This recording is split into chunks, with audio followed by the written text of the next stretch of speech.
WhatsApp guys, कैसे हो आप सभी लोग। तो आज की इस वीडियो के अंदर हम बात करने जा रहे हैं बहुत ही इम्पोर्टेंट क्वेश्चंस के बारे में जो लोकी देखने के बाद हमारे मन में आए हैं। और इनमें से काफ़ी क्वेश्चंस ऐसे हैं जिनका आंसर अब तक हमें लोकी सीरीज़ में नहीं मिला, पर ऐसे बहुत से क्वेश्चंस हैं जिनका आंसर हमें मिल चुका है। तो शुरू करते हैं वीडियो। तो जो हमारा पहला क्वेश्चन है वो ये है कि लोकी ही क्यों लोकी ही पकड़ा गया TVA द्वारा। क्योंकि टाइम ट्रैवल तो अवेंजर्स ने किया था, और अगर टोनी स्टार्क धक्का खाता ही नहीं हल्क से तो वो टेसरेक्ट गिराता ही नहीं, और टेसरेक्ट गिरता ही नहीं तो लोकी भागता ही नहीं। मतलब सारी गलती टोनी स्टार्क की है। फिर लोकी ही क्यों पकड़ा गया? उसका रीज़न हमें सिंपल सा दे रखा है कि MCU के अंदर हर बंदे की डेस्टिनेशन फिक्स्ड है। लोकी की डेस्टिनेशन थी कि उसे एसगार्ड में जाके जेल में सड़ना है, और अवेंजर्स की डेस्टिनेशन थी कि उन्हें टाइम ट्रैवल करना है और दुनिया को बचाना है।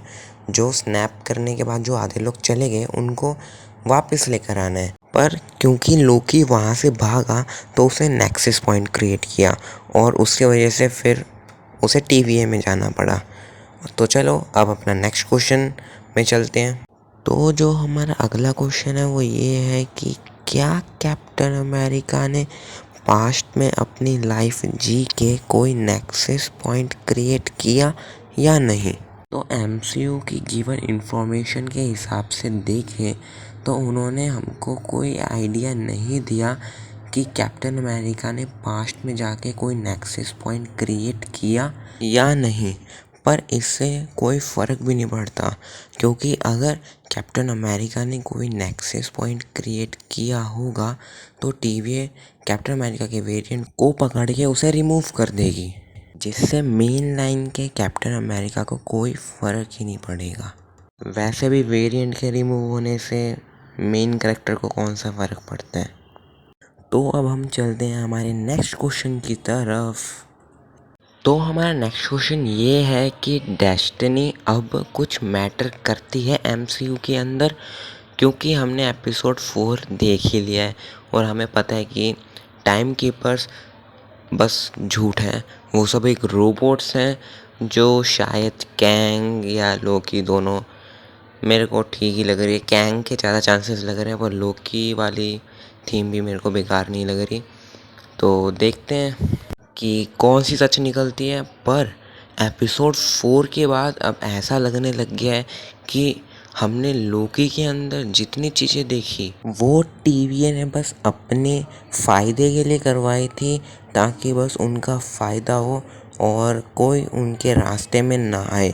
इसका मतलब जो मास्टरमाइंड है उसने पहले ही सोच के रखा था कि कुछ ऐसा होने ही नहीं देंगे जिससे उसके राज पे कोई परेशानी हो, और इसी वजह से वो सारी टाइमलाइंस रीसेट कर देते हैं मल्टीवर्स बनने वाली।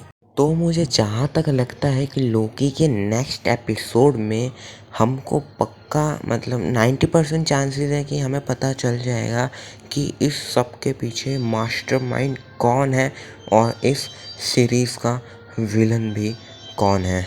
क्योंकि हमने लास्ट एपिसोड के अंदर देखा था कि सिल्वी ने जज को पकड़ लिया है और उससे सवाल जवाब करने वाली है, और लोकी भी दूसरे लोकीज से मिल सकता है, और ऐसा हो सकता है कि दूसरे लोकीज को पता हो कि इसके पीछे कौन है, क्योंकि शायद ऐसा हो सकता है कि वो भी इरेज हो चुके हों या फिर इरेज होने से बचकर भाग गए हों।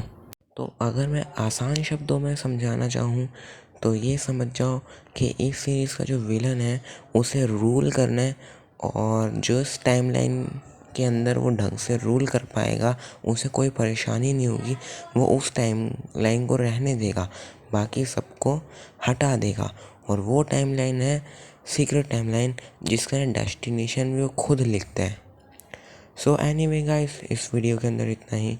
अगर आपको ये वीडियो अच्छी लगी हो तो इस वीडियो को लाइक करें, मेरे चैनल को सब्सक्राइब करें, इस वीडियो को शेयर करें, क्योंकि मेरी वीडियोस की रीच इतनी ज़्यादा नहीं है। सो इस वीडियो को यहीं पे ओवर करते हैं, मिलते हैं आपको नेक्स्ट वीडियो में। Bye bye.